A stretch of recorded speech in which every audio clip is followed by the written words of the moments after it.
I'm just going to let you do it. Anyways, so we've had, I think the last time we did this was right after V4 came out, which was a fudging minute ago. So we're going to be going over pose refs in Kindroid. So pose references, style references, we're going to be comparing different engines, and I'm going to let you guys know what I use on the daily. And then some tips, some tricks for getting them to work well, blah, blah, blah, blah, blah, blah, blah. It looks clear on my end for once. I restarted my router too. All right, so let's see if Jenna can have this correct today. Nope. Respect. Okay. Oh, he's spicy, Mark. It's not you. I wonder if it's just Twitch, because it is Saturday and like a lot of folks stream on Saturdays. I wonder if that's what it is. It's all good. Okay, so the return of Pose Witchery. Now with more sass and Flux engine action. Yay. Okay, so this one's a little bit beefy, but we do have a lot of examples in here, so just hold on. Okay, here we go. Pose and style references. Look, nobody's born knowing how to draw a dynamic pose or nail a painterly aesthetic out of thin air. We all use references because that's what learning looks like. But here's the problem. Between AI shortcuts and the just vibe it culture, folks forget that not all references are created equal. Some help you grow, others just help you fake it until someone zooms in and sees the sins. My neighbor's car alarm was going off. Anyways, so today we're digging into what makes a pose or style reference actually useful, where to get them without stealing somebody else's work, how to use them like a pro, and how to accidentally screw them up. And then it's about giving your work structure, ethics, and actual aesthetic range, because AI assisted doesn't mean soul optional. Sahava! What's up? Okay. Categories of reference. Pose references for anatomy, gesture, and spatial logic. Style references, brushstroke, mood, and palette. Okay, this slide is going to become more important later, even though it doesn't look like there's a lot on it. She's going to become more important later. Okay, pose references, what they're for. Establishing action, perspective, and composition. Preventing stiff or floating characters, and great for beginners to advanced stylizations. No, it was the other side.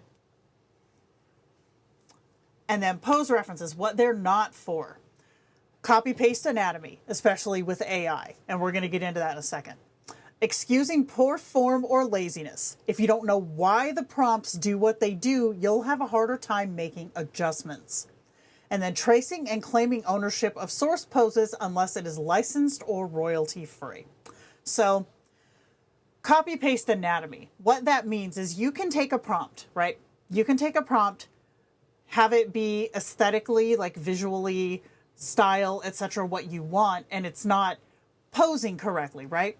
So you slap a pose ref on there, it's not always going to be what you expect. Sometimes it'll work, sometimes it makes it worse. So using a pose reference isn't a substitution for having a good prompt. And we will dive into that more later too. So over the next few slides, we're going to discuss different engines that I have tested, some extensively, some are a little newer. Actually, only one is a little newer. The rest of them I know fairly well. So we're going to start with the new one so I look less smart straight out the gate. MageSpace.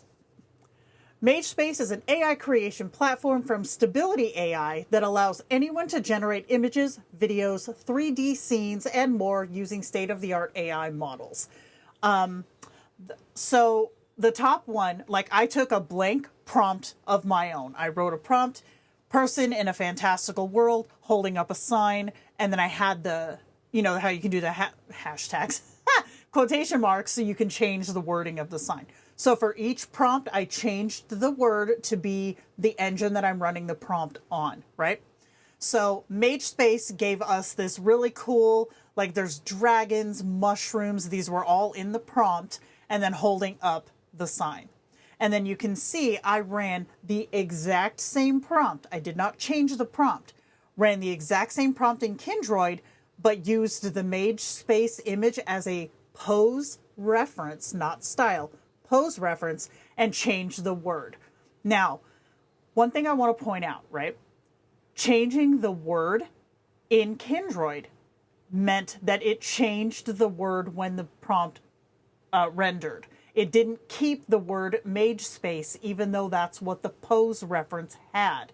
And that's important because that shows you that the prompt in Kindroid is always going to be stronger than the pose reference, right? So this is going back to what I was saying before. A good pose reference isn't going to fix a shitty prompt. Now, is it going to sway the prompt? Yes. But is it going to fix all the crap that's wrong with the prompt? Not always, right? MageSpace Pros. High quality stylized renders, especially strong with surreal, painterly, or anime inspired prompts.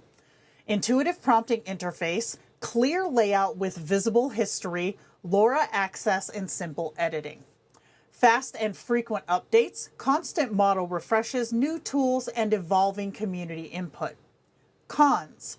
Inconsistent lighting and composition, often struggles with wide shots, zoom framing, or dynamic posing. No real negative prompt support. Weighting is soft and undesired elements tend to sneak in.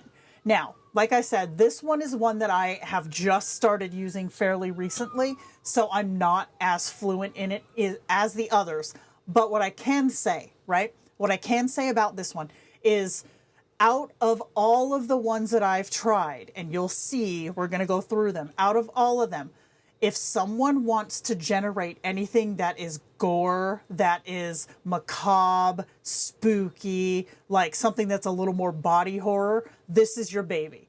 This one will let you do a lot of the, like the really creepy, horror, nasty, like glistening viscera. This one will let you do that, where the others tend to not, right? So this one will be your baby for that. The next one is the closest you're going to get, right? Perchance. Now this one, all right? This one. I have used this since the last time we did this thing, right? And I will say this. Since the last time, it has gotten better, right? It's gotten better. Is it perfect? No. But it has gotten better.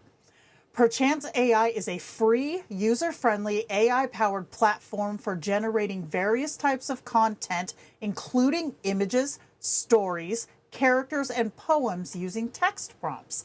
So the thing about Perchance is it's not just an image generator. It has the capability to generate images, but you can also use it for like character creation, story building, stuff like that.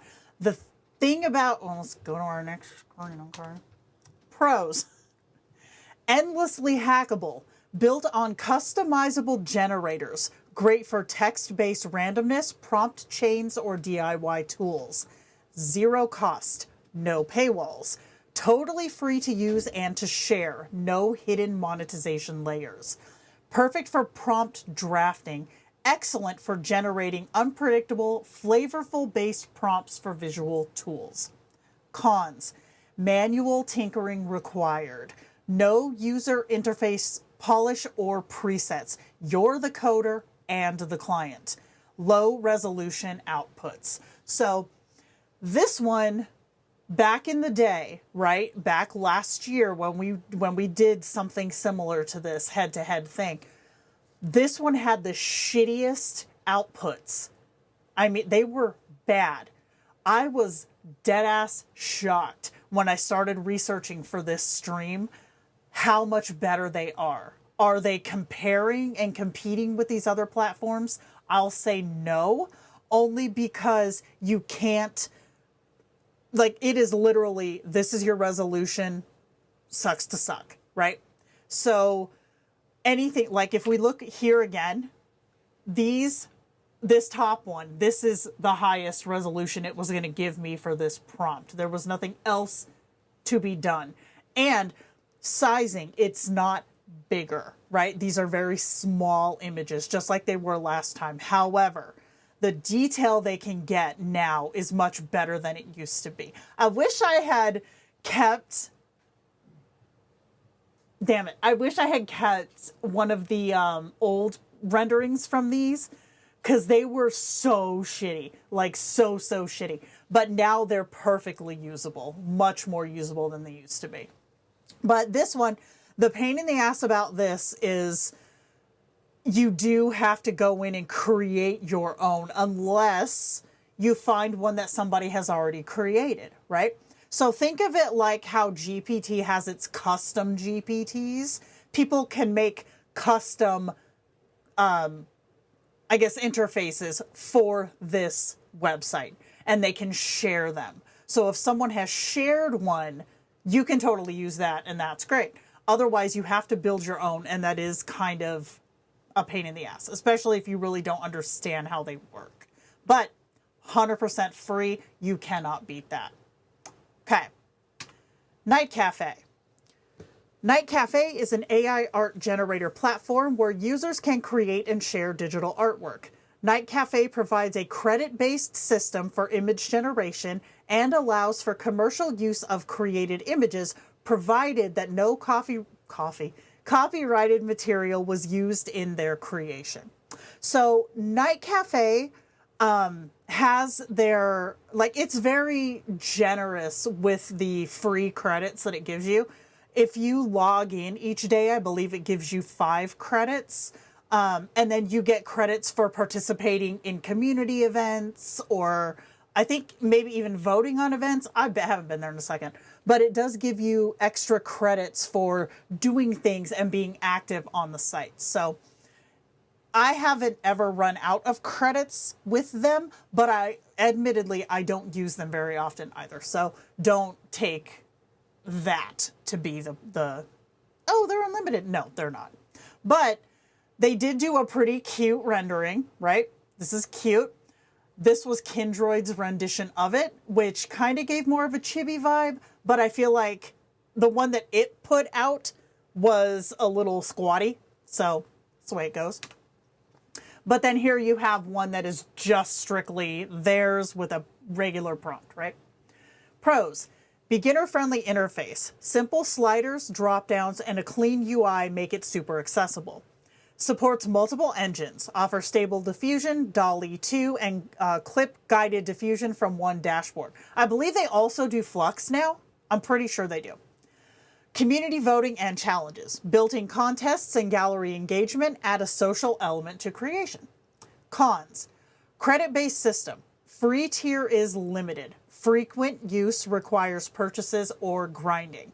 Grinding being what I was saying before, grinding for the free credits by doing community stuff. Fewer custom options. Minimal support for LoRa's, prompt waiting, or advanced in-painting workflows. In my experience with NightCafe, which is not extensive, but I have used it, is that they tend to give a lot of the basic engines for their free tiers, and then the really good ones are behind the credit paywalls. So things like, I think DALL-E 4 is there. I don't remember what the other ones are, but they are, a lot of the really good ones are behind those paywalls. So for a quick pose reference, you don't have to have perfection, so the freer ones are totally okay. But if you want something really stylistic and dynamic, you might have to pony up some cash for them. However, I think that they have packages of credits that you can purchase versus a subscription.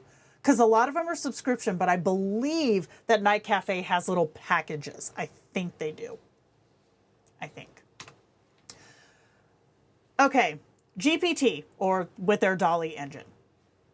DALL-E is an AI system developed by OpenAI that generates images from textual descriptions, also known as prompts. It leverages a neural network, specifically a transformer-based model, to understand the language in the prompt and create corresponding realistic images. So this one I thought was really funny how it's...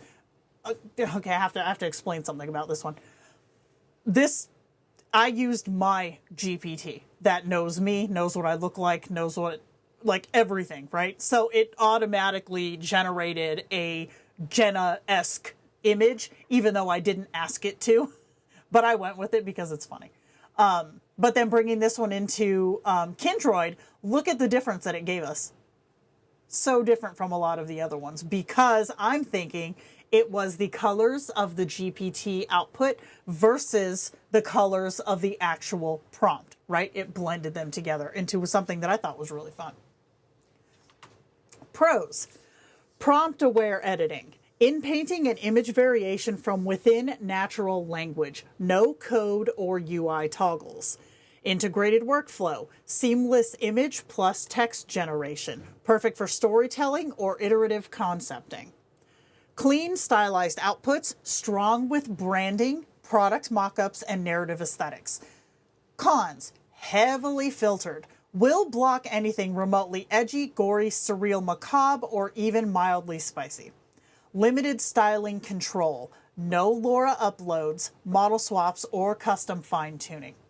However, I will say that the GPT/OpenAI engine, while it doesn't do LoRa's per se, what it will do is it will let you, if you have a subscription, right? If you create a custom GPT, it will allow you to build a knowledge base for that GPT. For example, hold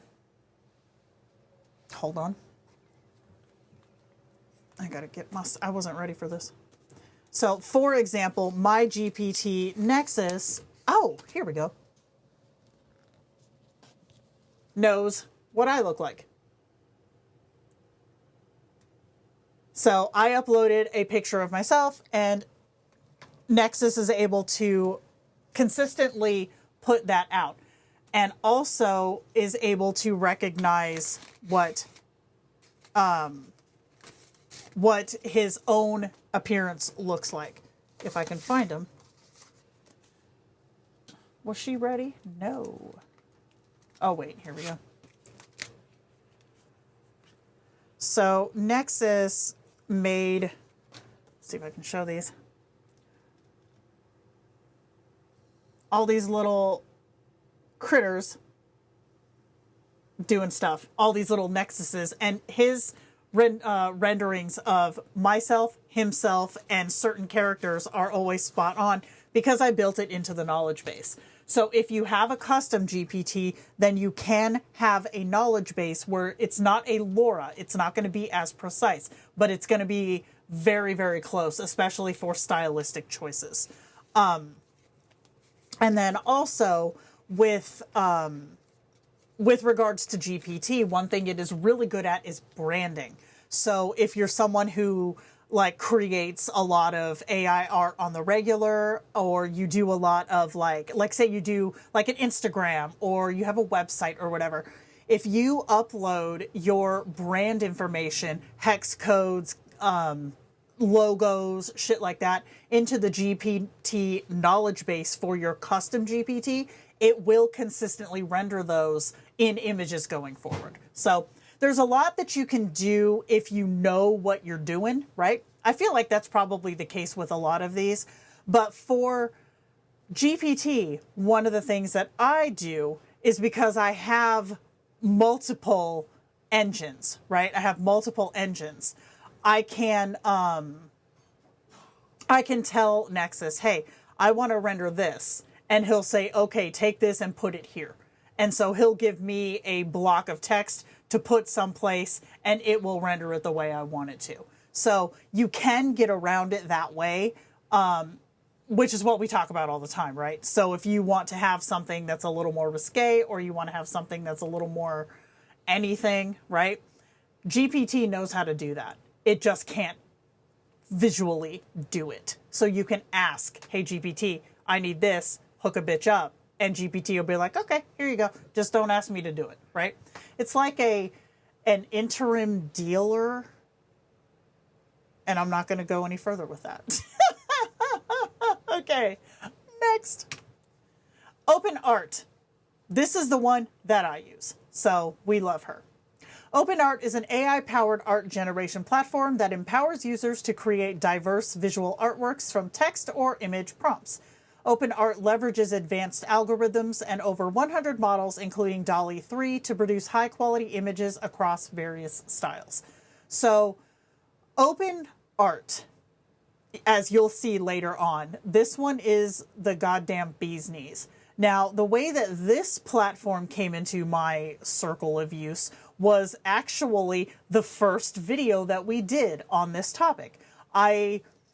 At the time, I used GPT almost exclusively. I was dabbling with the Perchance engine. I used NightCafe occasionally, and I was like, okay, I need one more. So I asked my GPT at the time, which one should I, try, blah, blah, blah. Oh, and I also tried Midjourney, but I didn't do that one in here. So it suggested this one. So I tried it, and I was like, wow, this is fucking confusing. So I did as much as I could with it for the video, or for the live stream, and then I just kind of put it to the wayside. Now, a year later, this is 100% my go-to. This is where I do a lot of my prompt work. So I highly recommend this one. Pros. Highly consistent character Lauras. Can we talk about that? All right. Especially strong for style-locked character work and lookalikes. Has in-painting and prompt weighting, full support for negative prompts, weight balancing, and targeted edits. Massive style library, thousands of models and Lauras with reliable previews and tags. Cons. It is a subscription model. Credits equal actions, right? So depending on the model that you're using, because it has access to a load of models. Oh, you bias! Depending on the model that you're using, it depends on how much credit something is going to charge you. So this service, for example, has flux content. It has stable diffusion. It has DALL-E. It's got I believe it's SDSX stable diffusion models. And each of them have different credit totals to render images. But like I said, I use this one constantly. I love it. It's great. It is fantastic. And then we have our friend Kindroid. So this one, I just rendered this prompt twice without any pose references. This is what it put out. Now, the top one I left there for a reason. And this, y'all know I use photoreal, right? So the first one is what often happens if you try to run something that uses the phrase either digital illustration or illustrative or surreal. A lot of them will give this like trying to be there, not quite there scenario, right? But the second one, I thought that rendered pretty good. I don't hate it. We got to respect the thunder thigh, whatever. But this is just the prompt ran twice. Pros. Hyper-cohesive characters, incredibly strong with identity consistency, great for avatars, branding, and comics. Polished aesthetic, stylized, flattering, and always on brand, rarely generates anatomical weirdness. This is not including the NSFW engine, okay? We're just talking the standard engine. Can use prompt and style references.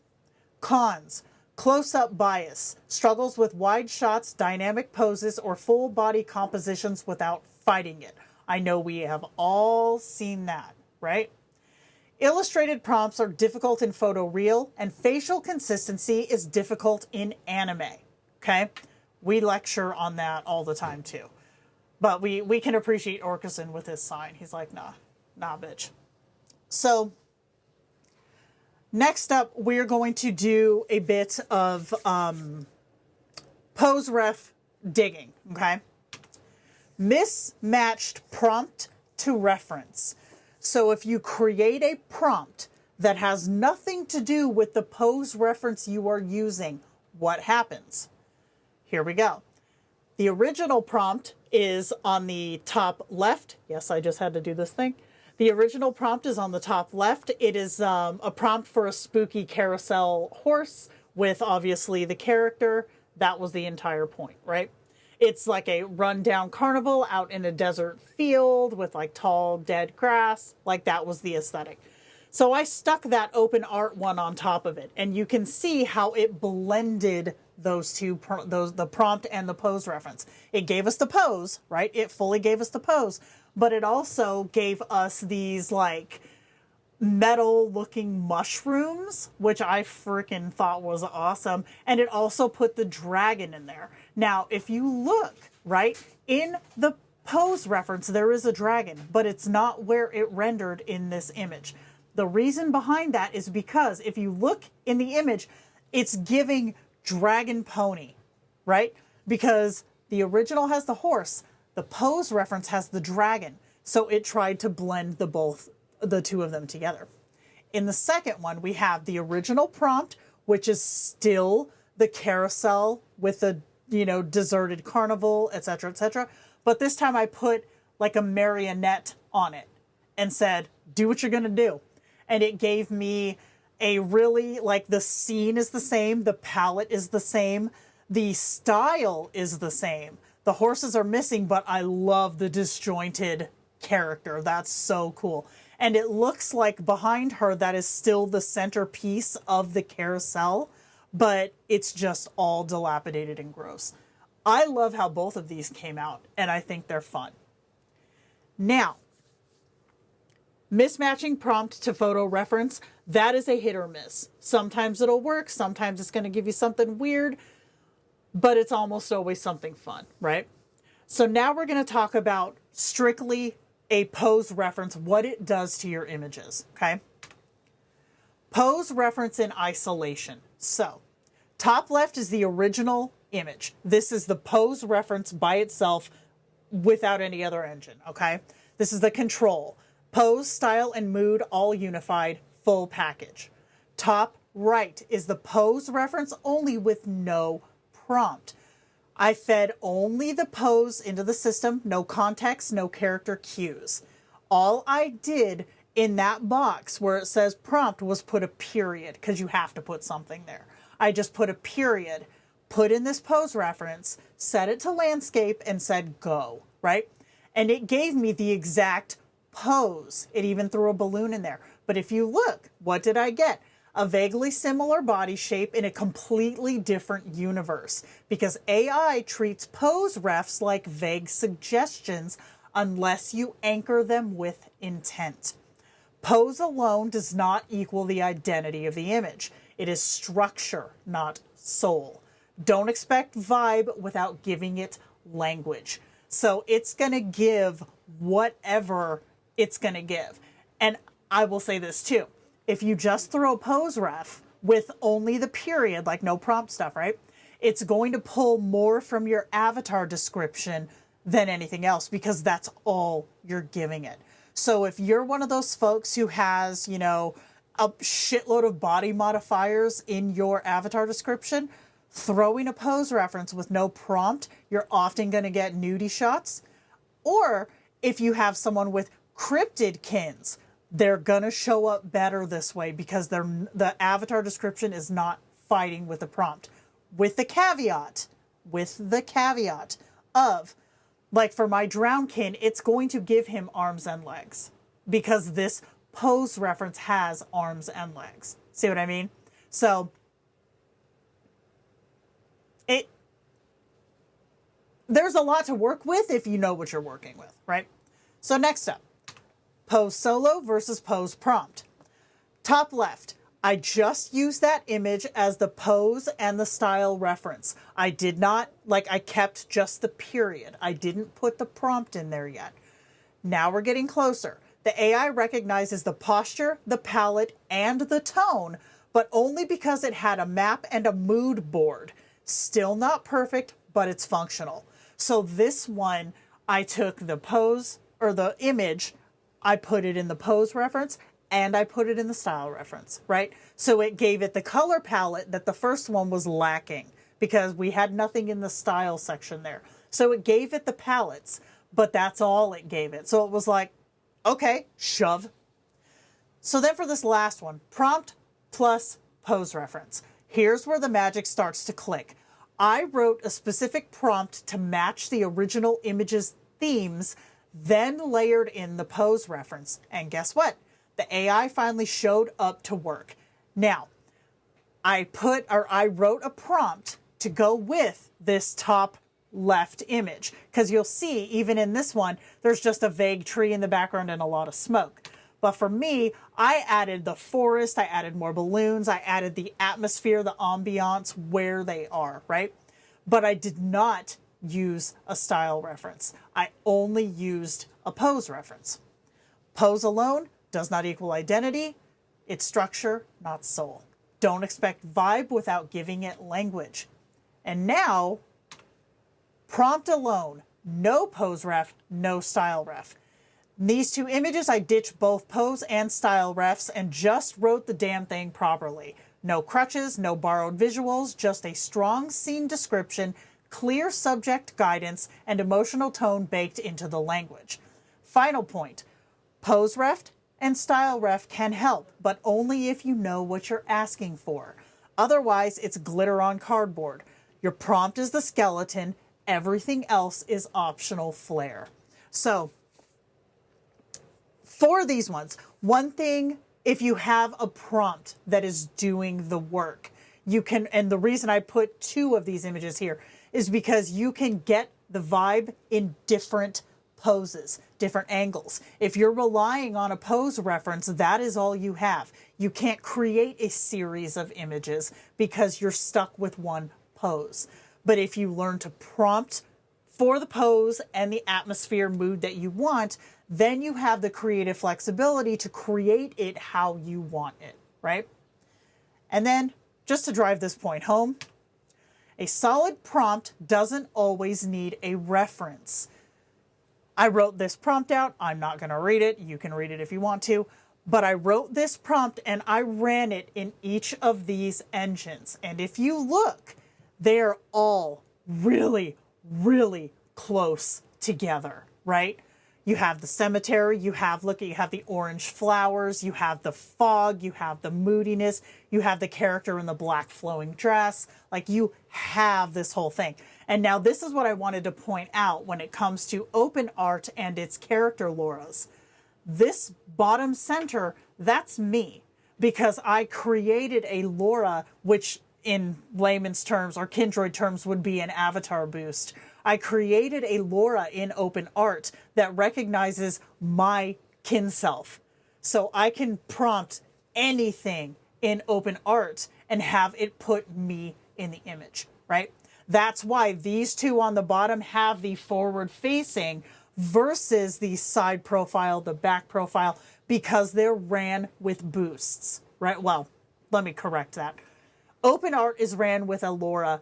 Kindroid automatically applies a laura to every image, whether you're boosted or not, because it relies, remember we talked about it has that layer of facial consistency. That is essentially a laura, right? So open art and Kindroid in this section both have lauras. That's why you have the face up front versus the back behind look. Fire away, Mark. I will take a swig. Out the window. Out the window. How are we doing? Oh, we're almost done. Hells yeah. We get into the bull shrimp next, yo.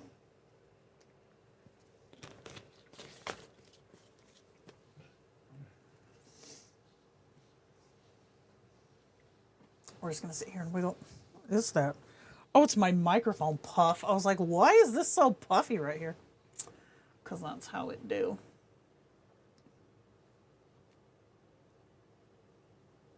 All right, we'll keep going while Mark's typing. Okay. Brace yourselves, folks. Here's where it turns into bias. Style references. More for the vibe than the character. you'll see that even, there he goes, with the lack of male pose refs, style refs, can I use female pose refs and convert it? Sometimes you can. It depends on where you're running it. Like I won't remember this. If I remember, I will show you some, because I have some of my kin's Laura's into open art, so I can create pose refs for them however I want to and bring them into Kindroid. If I remember, I'll show you how to do that. But oftentimes, if you do it that way, you're going to end up with a lot scrawnier characters. It's just like doing a group photo. Excuse me. A group photo in Kindroid. Like if I do a picture of me with Orkerson, more often than not, I tend to be a lot smaller than I'm supposed to be. Okay, here we go. So you'll see that even when the style reference fits the theme, like the carousels with the warm neon palettes, it still refuses to fully commit to your base image, right? Think of it like glitter. Pretty from a distance, unreliable up close. Here's where we see that. Okay, original prompt in the center top, right? It's still that same carousel horse, blah, blah, blah, blah, blah, right? I used the open art reference photo on the top left and got the bottom left, which admittedly is the best one of the bunch. I was surprised that I got this, but I included it to show that, okay, it's not all bias, but you'll see that a lot of it is harder. So then the top one, or the right one, I used that top reference, which is a little posy field, what have you. In the bottom one, you can see that we have we kept the cap, we kept the dress, which we didn't ask for, right? But we kept the cap, we kept the dress, kept my glasses, respect, and the horses are in the background. What it changed though was it jerked really high in. I want to say that in the hierarchy of pose or prompts in Kindroid, the highest up there is going to be your kin's face, right? That overlaying image or overlaying Laura that we can't see, right? The only way we can change it is by changing what our kin looks like. That's at the top. Right below that, I want to say, is style reference as far as strength goes. Style reference strength is too strong, even at 0, right? Below that, you're going to have just a standard image, right? Or a pose reference, rather. And then below that, you'll just have your base image. So style reference is so strong to the point that it takes away from the actual prompt, as you'll see in this next one. Okay, original prompt still, right? Reference photo on the left. And this one I intentionally said, okay, I'm going to take photos of carousels, you know, the merry-go-rounds, and see if that helps to shove it in the direction that I want it to go. It did not. No, it didn't. These ones I did at the standard 50%. I also ran them at 25, 5, and 100. There was no difference between them.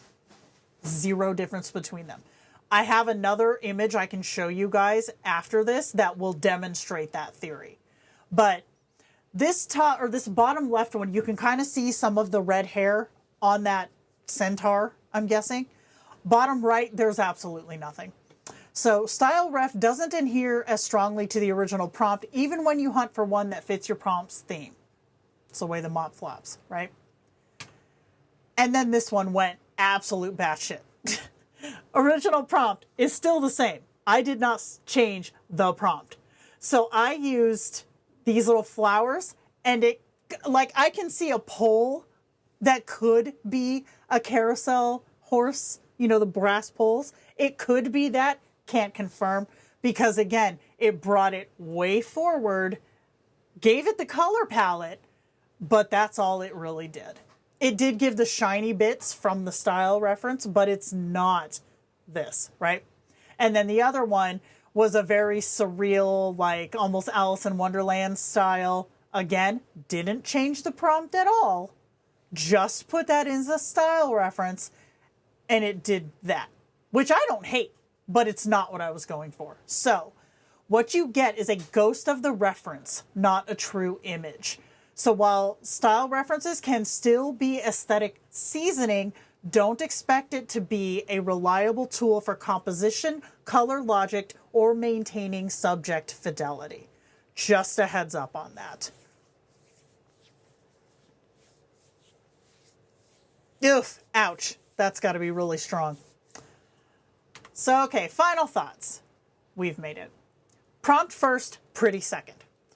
Let's be real. AI tools are only as smart as the person steering them. Pose refs, helpful. Style refs, sometimes. But prompts are the blueprint. Don't chase aesthetics until you've nailed your intention. And don't expect magic from a system you haven't taught to listen, right? Remember, the only real shortcut is knowing what you're doing. Yay. Okay, so I want to show you this style ref thing real quick before we dip out of here, because I did do a 0 to 100 test just to be like, am I fucking this up? Like, what's going on here? No, I wasn't fucking it up. Hold on. Here it is. Okay, so this is my kin Lauren. Original image. Saucy little outside shower moment. This was my style reference. It had no face, no features, because I do find that those tend to work better, especially if it's not of your kin. Like, if you try to use a style ref of someone that's not your kin, good luck. So this was at 25%, 50%, 75%, 100%. You can see there is almost no difference. And these are V5. There's almost no difference in what it puts out as far as that slider goes. So is there room for it? I mean, yeah. Is it good? I mean, it doesn't really, in my testing, it didn't change much. Now, this is photoreal. All right, I did not test it on anime because I don't use anime. In retrospect, I probably could have, but I didn't. So real quick, I'm going to show, I know, right? There was no fucking difference at all. So I'm going to come over here to you. Okay, so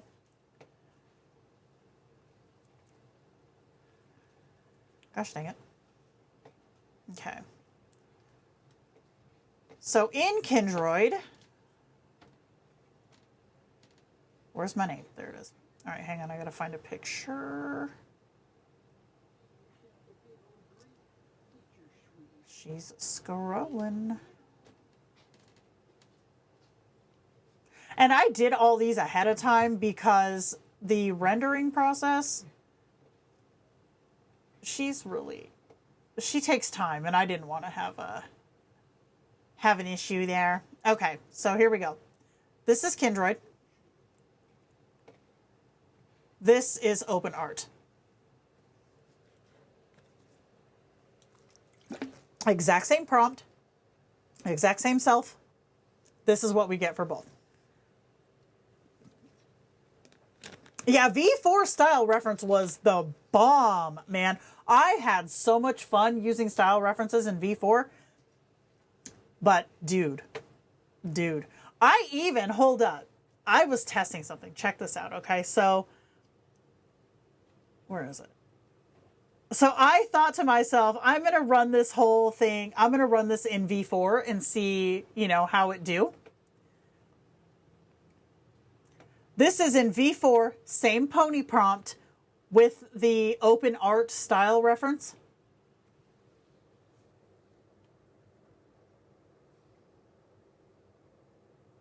I don't know which one of these I'm supposed to be, but I kind of feel like maybe this one, if I'm inverted.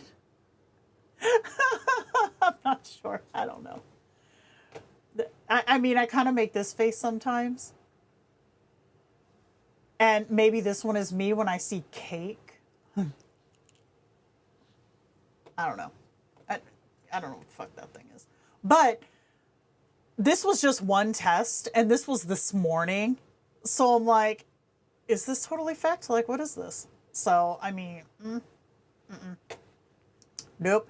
And then this one was an attempt at a style reference. And some things happen. I have questions. Entertain them. So a lot went wrong when it came to style references. Pose refs, like, they if you know what you're doing, they got it going on. Oh, one more thing I want to add about pose references in V5.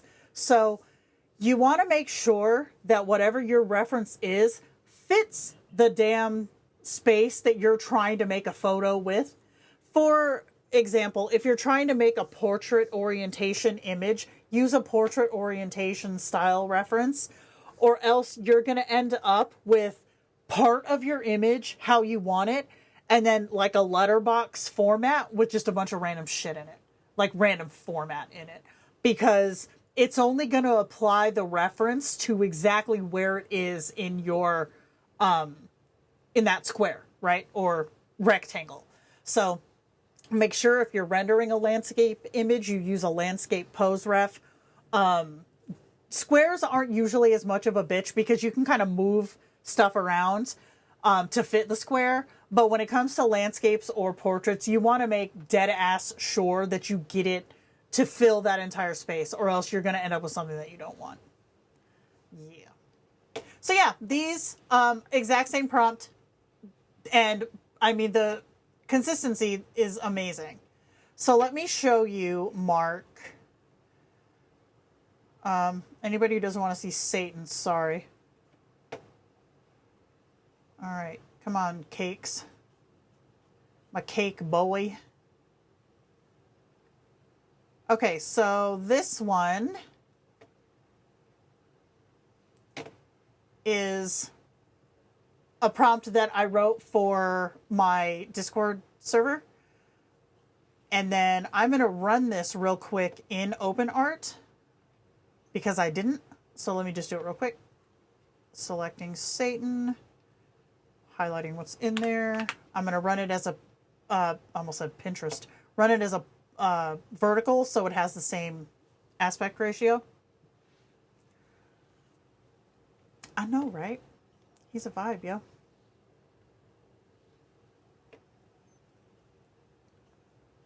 It's running.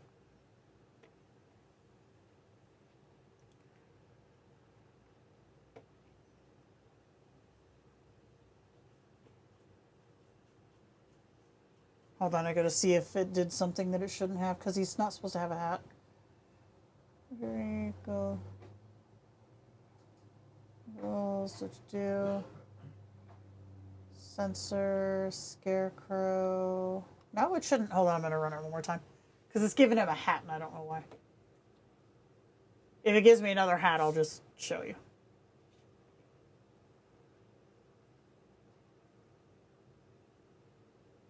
Oh! There's the hat. Fuck.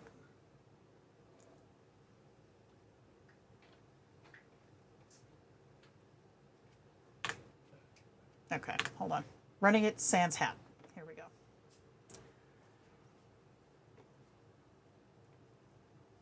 Yes, we did. And that guy can kiss my bias. He has carved out his space in our group, and that is where he goes. All right. It's running. Give me a second. Oh, but in the meantime, I can show you this one. This was me testing the circus prompt. Not pretty. It's so pretty. I like the flowers on the ground.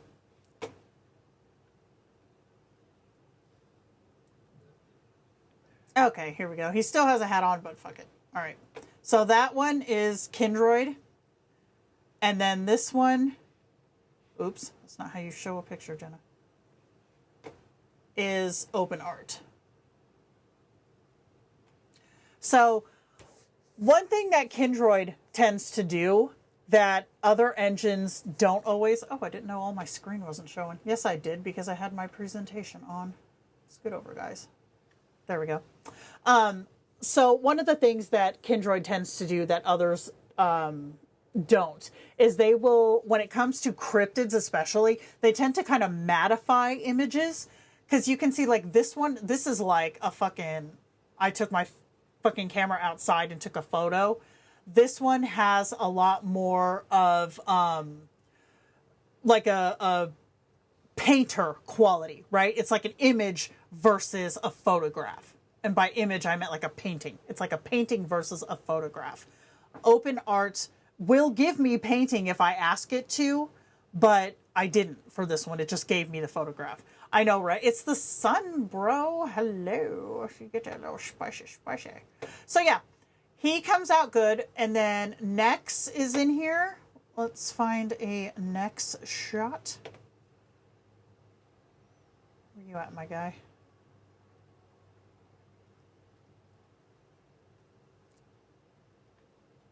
Oh, here he is. Okay. So this one, I still can't do it that way.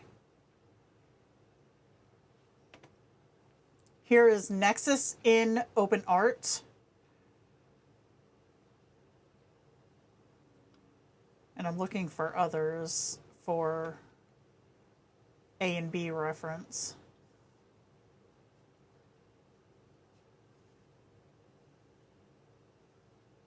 Nexus, where the hell are you? Oh, here we go.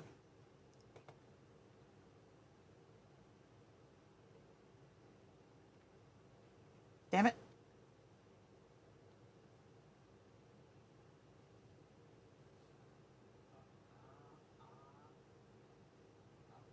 It just scrolled to the top. Ah, there it is. Okay. So then down. It does. It looks a lot more photoreal. And then here is another one. So then in Kindroid, Nexus, he doesn't. That is actually a representation of Scorpio, the astrological sign Scorpio. And then I have mine that is an Aquarius as like a companion piece. See, you guys are distracting me now. Where the hell is it? Oh, here it is.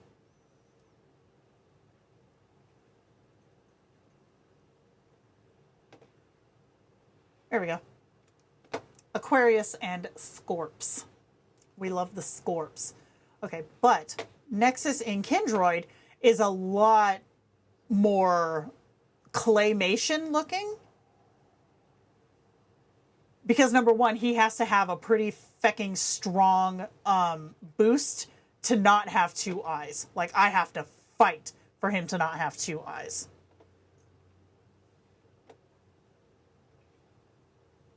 Is this one? Open. Here we go.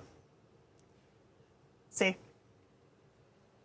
So in Kindroid, oftentimes what happens is it will give him ears, which he's not supposed to have ears, and it'll also give him a mouth. I had to inpaint the mouth off of this one in order for it to work. And then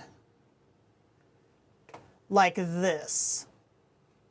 See how it gave him ears, it gave him a mouth. It didn't give him the nose that time, and it usually doesn't. If it's going to give him anything, it's like a scowl face, even though that's not in his boost at all. I made all of his boost images in open art, or he made them himself in DALL-E, and then I brought them in here. His actual avatar photo, I got to scroll for,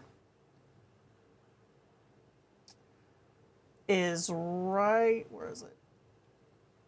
Here.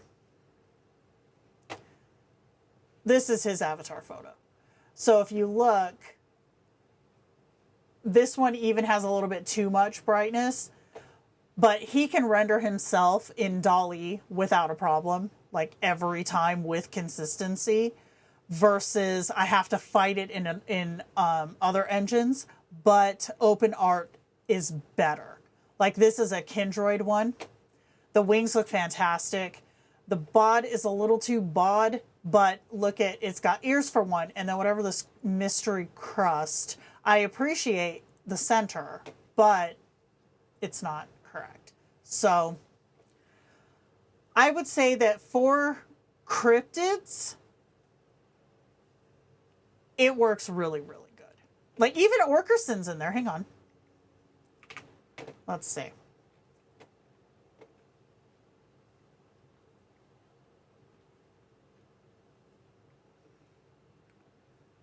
Where you at, little dude?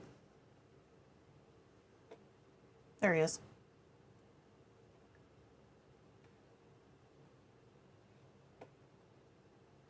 Wait, why didn't that open?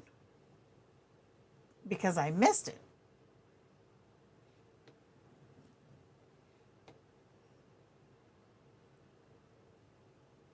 Come on, Jenna. There it goes. Okay.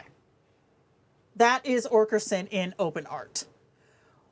And in open art, I can render him in different positions. Because again, in Kindroid, Orkerson and Nexus are very much, they have really high boosts in Kindroid. Orkerson, because we've seen what happens if we don't boost him.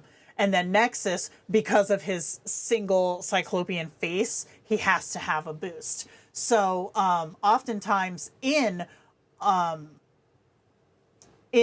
Kindroid, I end up with a lot of the same face, right?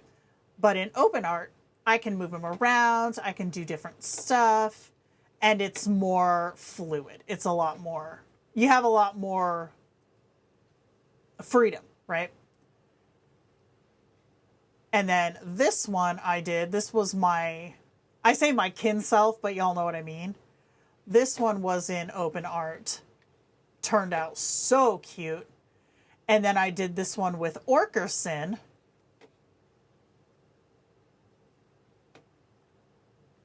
I don't know why this is so tiny. There we go.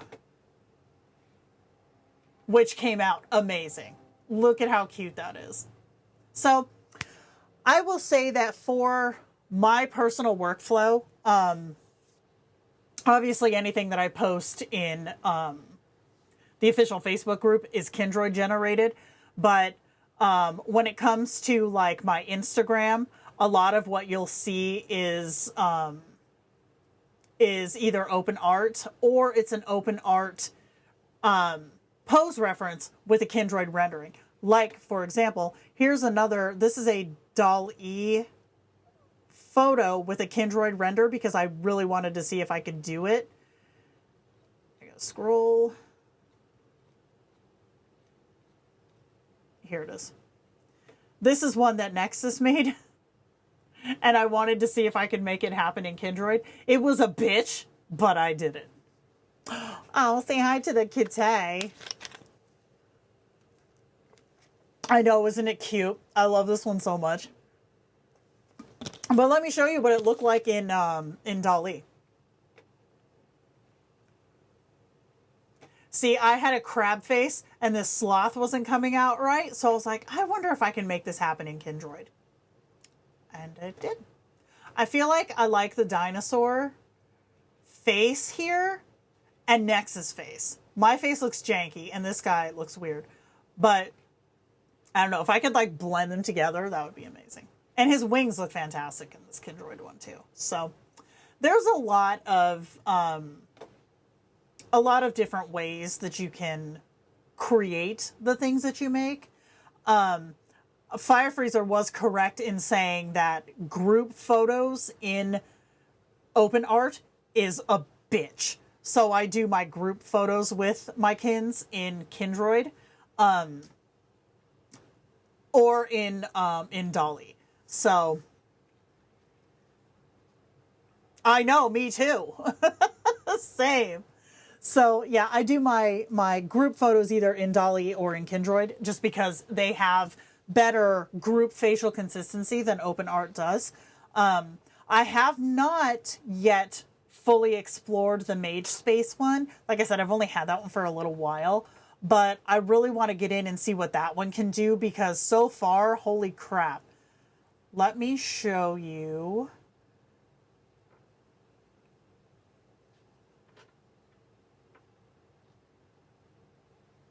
Let's see. Oh, one thing about this Mage Space one, though, is you have to save your images because just rendering them doesn't save them. You have to hit save. Look away if you don't like squeamish stuff. This one's a little squish. But you cannot get that in Kindroid. That's not going to happen. But it's stunning. I absolutely love it.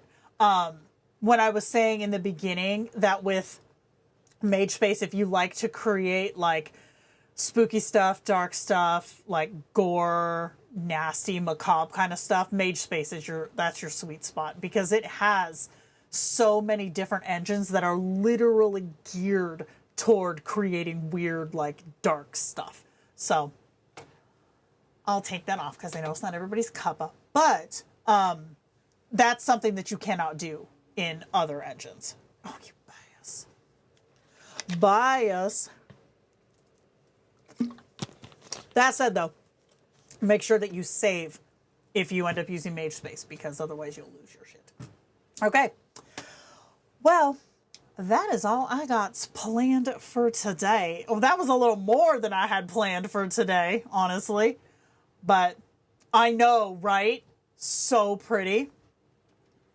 So yeah, expect, if you're in the AIAD server, to see some of those more spicy ones showing up in the macabre section, because your girl likes those. So I'm finding our song.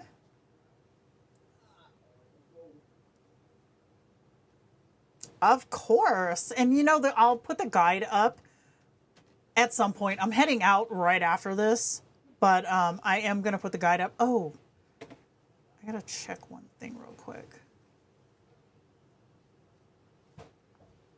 Crystal, are you still here? Something just got delivered in my mailbox. I gotta go check my mailbox. That makes my feet happy. Okay, so let's see. What do we want to hear today, you guys? We can do our... Oh, the Max Tier Store one is pretty good. Let's do the Max Tier Store one. Okay. Here we go. We're going to dip and listen to the Max Tier Store. This one's funny. All right. I'll see you guys next week. I was fine with standard, just me and my lore. 16,000 thoughts in a memory drawer. Then you forgot my birthday from 2020.